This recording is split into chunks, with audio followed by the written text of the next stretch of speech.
Thank you, everybody. I was really curious about what this award would look like. It does not disappoint. I have a lot to say, so I'm going to try and be brief and try and be cogent. The reason I am here tonight is because I moved to this country in the late 90s, and I was a very sexually active young gentleman, and I was so shocked every time I showed my penis to anyone that they gasped. It's not an unnice thing to happen when you show someone your penis, but it's because they had never seen a penis like mine. And I was like, what? And I realized that there was this huge problem in America about education and ignorance and about the foreskin. That most people didn't realize it was a problem because they didn't know there was another option because they'd never seen it. This is the days before kind of, we could all look at porn with 2 clicks on our phone. And even if you did look at porn in those days, it would probably be circumcised men, sorry. So people had no other option. And I thought, it's like this kind of secret that we're all, that we don't know about. And so I sort of took it as my mission to, I think ignorance is a really dangerous and pervasive thing. And it can breed terrible, terrible problems, as we're seeing in our country today. And I really do feel there's a great correlation between what's happening in our country today and the intactivist movement. Because what the intactivist movement is talking about is about being authentic, about being intact, about being your true self. And also, sadly, in this country, that means you are different. You are the other.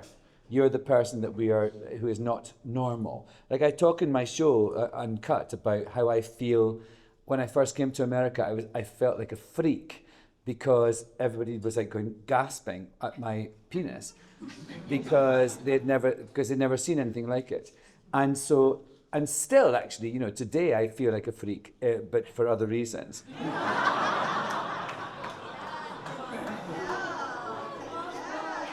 Now, I'll tell you. So, it's interesting. It's about being your authentic self in a way, because now I feel like I'm in show business. I feel like a freak now because I haven't had any plastic surgery or any of that stuff. And so now people gasp at the fact that I have wrinkles on my face when, a quarter of a century ago, they gasped that I had wrinkles on my penis. Well, I'll tell you a story. Like when it first happened, when I first came to this country and I realized that people had no idea. Imagine coming somewhere and sort of feeling like you're in your 30s and you have to sort of educate your lovers about your genitalia. Women, you will know what this means because you do it all the time, I imagine. But I just felt like I've got to do something. And also, I then began to learn and realize that there's many more reasons why this was the problem in America. It had to do with obviously money, as most problems in America have to do with. The fact that there's traditions and religious reasons, but also just like the power of the medical industry in persuading people to do things that they don't want to do or don't need to do is a huge problem in this country. The sort of pill-popping culture we have, imagine that, after many layers comes to actually your foreskin and you're asked to do something to your child. And that's another point. I call circumcision what it is, genital mutilation. And that was what has confused me as well. I'd taken part in various, contributed to funds against genital mutilation in Africa, against girls and things like that. What is the difference between that and a child at a couple of days old having its foreskin taken away? There's zero. It is genital mutilation on a mass scale, backed by the government, backed by the medical industry, and backed by the pharmaceutical industry. And it's just wrong. And also there's a reason we have a foreskin. It protects the most sensitive part of your body if you're a man. Also, I also believe in self-determination. And I believe in that as a sort of as a movement in itself, the self-determination that Scotland should be able to self-determine its own rights and its own policies as a country. But also I believe that women should be able to self-determine about their own bodies in this country. Trans people should be able to self-determine about their own bodies. And also men, if they want to have a circumcision later in their lives, they should be able to do that. I mean, you take all the advice you can get, but some people do that. And I think, good on you. You made a choice. Right. When you're a little child of a couple of days old and that happens to you, that is not self-determination. That is your parents being indoctrinated and making the decision, and there's no consent involved at all. That is genital mutilation on a mass scale. I want to thank everyone at Intact America for the great work they've done, because honestly, in the several decades that I've been speaking out about my foreskin, I have noticed in terms of my, what's happening in America and my friends who are having children, that how it has changed. It's changing in a really positive way, where people are questioning whether or not they should do this to their children, and questioning those sort of awful tropes like, I want him to look like me. What does that mean? Is that an American tradition? Do you do that at Thanksgiving when you... Or my favorite, he'll be bullied in the locker rooms for being intact and authentic and not mutilated. What a terrible, terrible indictment of our culture that saying is. Great strides have been made, great changes. It's on an upward curve in terms of this education of people and this realization that this thing we've been so conditioned to believe is the truth is maybe not. I really do think we're on, and much of that is to do with the work of Intact America and other organizations, and I think it's a really great thing. Bravo.